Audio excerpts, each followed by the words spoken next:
سلام، امیدوارم حالتون خوب باشه. یکی از سوالاتی که از ما شد اینه که چطوری این کاغذهای حرارتی تو این دستگاه ها استفاده بکنیم.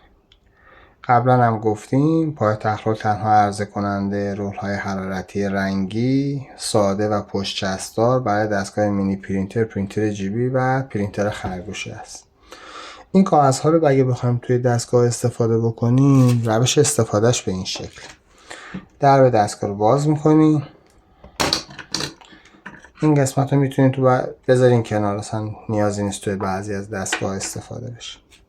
اولین کاری که میکنیم برای اینکه اشتباه نشه، در کاغذهای سفید کافیه یه خط بکشین با ناخنتون.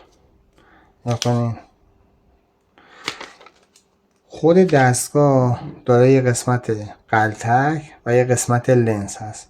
کاغذ حرارتی، یعنی اون قسمتی که حرارتی، باید به سمت لنز قرار بگیره به این شکل. درب دستگاه رو میبندیم. دستگاه فوممون یکی از دستگاه خوب بازار هست. یه پرینت تست هم بگیریم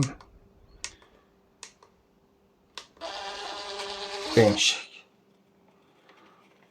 حالا توی کاغذهای رنگی این موضوع ساده تره. قسمت رنگی همون قسمت حرارتیه، دیگه احتیاج نیست تست بگیریم. قسمت رنگی باید به سمت لنز باشه. توی یکی دستگاه ببینیم این هم یه سمت غلطک داره، این سمت پس لنزه. پس این کاغذ باید به این شکل توی دستگاه قرار بگیره.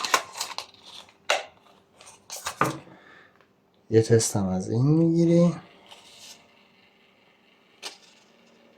برای کاغذهای پشت چسبدار هم به همین شکله.